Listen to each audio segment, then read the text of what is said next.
What is detachment? It's a word we often hear, but what does it really mean to be detached?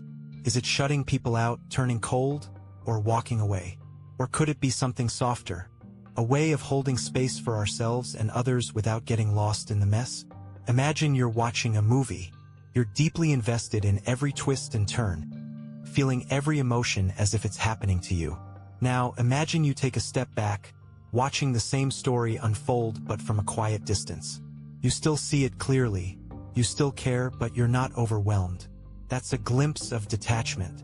Detachment isn't about indifference or apathy. It's about creating a gentle boundary between you and the things that tug at your heart or cloud your mind. It's about being involved, yet not entangled. When life pushes us with challenges, loss, or endless demands, detachment becomes a kind of breathing room. It lets us notice our feelings without drowning in them. It's the ability to say, "This is happening, and I am here," without letting the situation define us completely. Think of detachment as a quiet strength. It allows kindness to flow without expectation. We can care for others without losing ourselves, and face tough moments without falling apart. In practice, detachment might look like pausing before reacting, stepping back to understand instead of taking on the stress, or simply accepting that some things are beyond our control. So, detachment isn't about disconnecting. It's about connecting differently, with calm, clarity, and compassion. It's a pause, a protective space, and a gentle way of being present without overwhelm. Maybe the real gift of detachment is this. It frees us to live fully, with a heart open enough to care deeply, and steady enough to breathe through whatever comes our way.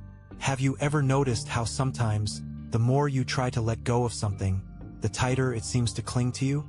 That's the heart of the paradox of detachment, a curious dance between holding on and setting free.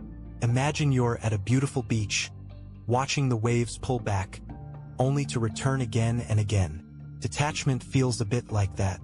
It's about stepping back, not to abandon or ignore, but to create space. Space for clarity, peace, and perspective.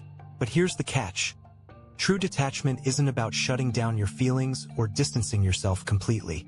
It's about holding your experiences gently, without gripping so hard that they lose their meaning or control your every move. It's the paradox where letting go actually requires a kind of openness, an acceptance that what we care about might change shape or even disappear, and that's okay. When you detach, you're not turning your back on what matters. Instead, you're choosing to relate differently to life, to people, to yourself. This isn't easy. It asks us to sit with uncertainty and vulnerability, to trust in the flow of things rather than the illusion of control. So why does this matter? Because when we master this art of delicate detachment, we stop being trapped by our emotions. We find freedom not in holding tighter, but in relaxing the grip. That freedom brings a surprising calm, a deep knowing that we can face whatever comes, without losing ourselves. Next time you feel pulled in or pushed away, remember this paradox. Detachment isn't absence, it's presence. And in that presence, we might just find the quiet strength we've been searching for all along. Why we struggle with detachment. Have you ever noticed how holding on often feels easier than letting go? Whether it's a relationship, a dream, or even a habit, detaching from something that's deeply woven into our lives feels almost impossible. Today, let's explore why that is, why detachment can be one of the hardest things we face.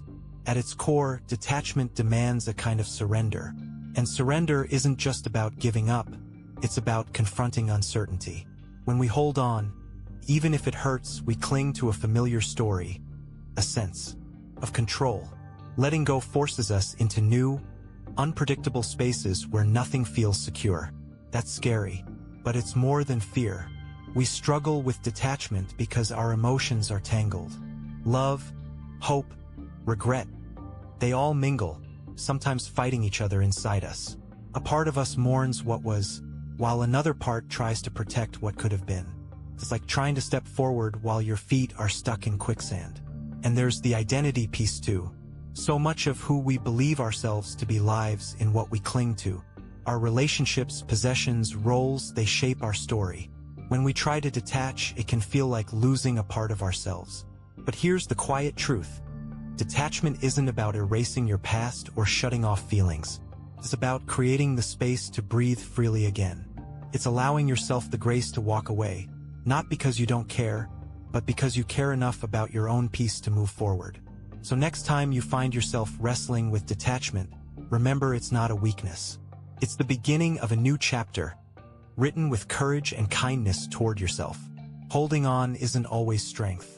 Sometimes true strength is in the letting go. And maybe, just maybe, in that letting go, you find the freedom you've been longing for all along. A 3-STEP Model 2 Practice Detachment. Clarify your intentions, not outcomes. Write down why you're doing something. Example: I want to improve my public speaking so I can inspire others. The why is the anchor.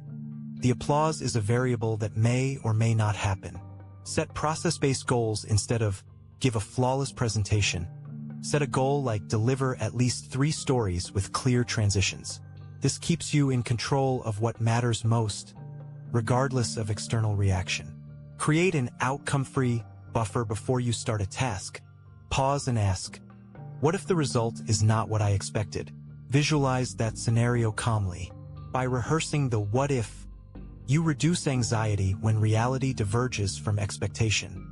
Using mindfulness as a tool, a gentle guide, let's start with a simple truth.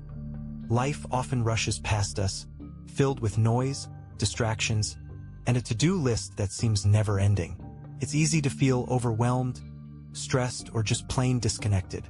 That's where mindfulness steps in, not as a magical fix, but as a quiet, steady tool we can carry with us every day. So, what does it really mean to use mindfulness as a tool? At its heart, mindfulness is about paying attention, on purpose, without judgment, and in the present moment. Imagine catching your breath when anxiety spikes, or noticing the warmth of the sun against your skin without thinking ahead or behind. That simple shift can change everything. How to start practicing mindfulness? Begin small. You don't need a special cushion or hours of free time. Try this. Pause right now and take 3 slow, deep breaths. Notice how it feels. Where do you feel the air moving? What thoughts come up? Just observe. This little break connects you back to the here and now.